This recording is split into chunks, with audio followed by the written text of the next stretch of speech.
নমস্কার বন্ধুরা, আমি ঝুমা। আমার চ্যানেলে সবাইকে স্বাগত। আজকেরও আরও একটা দারুণ রেসিপি নিয়ে এসেছি বন্ধুরা আপনাদের সামনে। রেসিপিটি হলো শোলা কচু ভাজা। এই শোলা কচু কিন্তু আমরা অনেকে অনেক রকমভাবে খাই বন্ধুরা।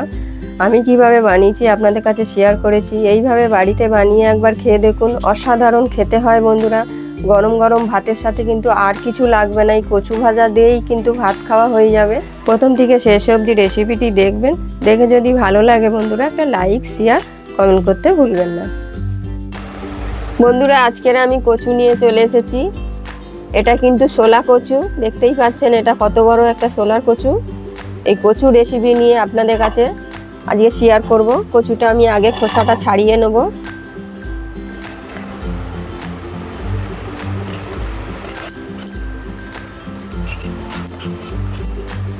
প্রথমে খোসাটাকে আমি ছাড়িয়ে নিচ্ছি, টুকরো করে নেব।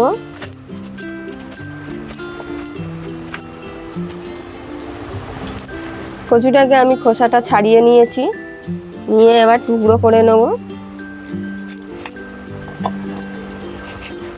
এই 4 টুকরো করে নিচ্ছি।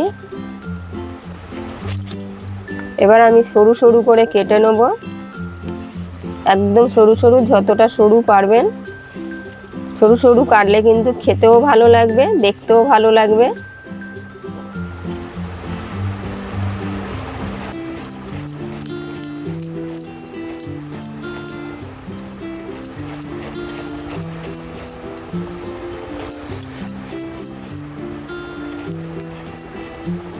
দেখুন বন্ধুরা কতটা সরু কেটেছি। এইভাবে আমি বাকিগুলো কেটে নেব। এইভাবে সরু কাটলে কিন্তু বেশিক্ষণ সময়ও লাগবে না বানাতে।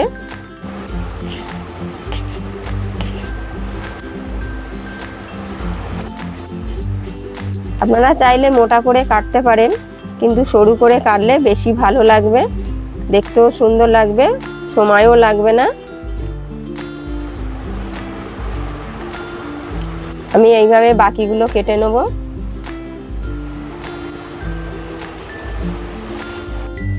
বন্ধুরা কচুটা আমি ভালো করে কেটে ধুয়ে নিয়েছি। এবার আমি নুন দেবো 1 চামচ, আরও হাফ চামচ দেব। 1 টুকরো পাতিলেবুর রস দেবো। রসটা আমি বের করে দিচ্ছি। দিয়ে আমি খুব ভালো করে মেখে নেব। মেখে আমি 10 মিনিট রেখে দেবো। জলটা ছেড়ে দেবেন, নুন জলটা। খুব ভালো করে মাখতে হবে। বন্ধুরা কচুটা আমি 10 মিনিট রেখে দিয়েছিলাম। দেখুন কতটা নরম হয়ে গেছে, আর জল কতটা বেরিয়ে গেছে দেখুন। এই দেখুন এতটা জল বেরিয়েছে। জলটা কিন্তু আমি এখন ফেলে দেবো। কড়াই বসিয়েছি, কড়াতে আমি তেল দিচ্ছি। আমি সাদা তেল দিচ্ছি বন্ধুরা, আপনারা চাইলে কিন্তু সর্ষের তেল দিয়ে করতে পারেন। তেলটাকে খুব ভালো করে গরম করে নেব। তেলটা আমার গরম হয়ে গেছে। তেলের মধ্যে আমি 1 চামচ কালো জিরে দেবো, 1 চামচ কালো সর্ষে দেবো, কয়েকটা কারি পাতা দিয়ে দেবো, 3টে শুকনো লঙ্কা দিয়েছি। দিয়ে খুব ভালো করে আমি ফোড়নটা ভেজে নেব।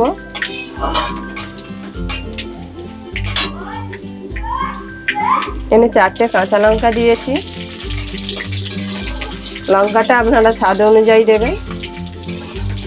কাঁচা লঙ্কাগুলো মাঝখান থেকে আমি চিড়ে দিয়েছি। ফোড়নটা দিয়ে আমার খুব সুন্দর গন্ধ বেরাচ্ছে। এবার আমি কচুটা দিয়ে দেবো।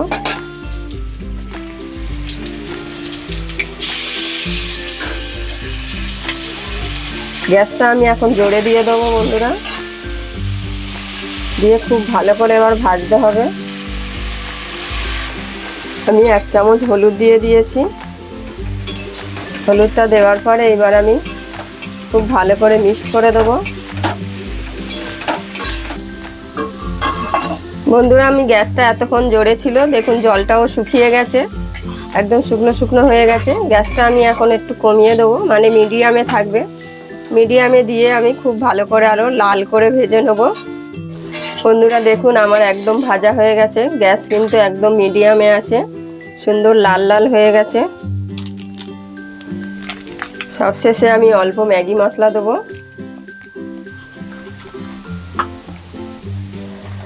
অল্প ঝাল লঙ্কার গুঁড়ো দেবো, একটু ঝাল ঝাল ভালো লাগবে বন্ধুরা, আপনারা যেরকম ঝাল পছন্দ করবেন দেবেন। আবার অল্প একটু আমি গন্ধরাজ লেবু রস অল্প করে ছড়িয়ে দেবো। নুন কম আছে বন্ধুরা, নুনটা আপনারা দেখে দেবেন, অল্প একটু নুন দিয়ে দেবো। সব কিছু দেওয়ার পরে আমি খুব ভালো করে মিক্স করে দেবো। সব কিছু আমার মিক্সড করা হয়ে গেছে। আমার এই ছোলা কচু ভাজা গরম গরম ভাতের সাথে খেতে কিন্তু খুব মজা লাগবে। এই ছোলা কচুর ভাজা রেসিপিটি কেমন হয়েছে অবশ্যই কমেন্টে জানাবেন বন্ধুরা। আর আপনারাও একবার বাড়িতে বানিয়ে খেয়ে দেখুন, আশা করি আপনাদের ভালো লাগবে। আর ভালো লাগলে একটা লাইক শেয়ার কমেন্ট করতে ভুলবেন না।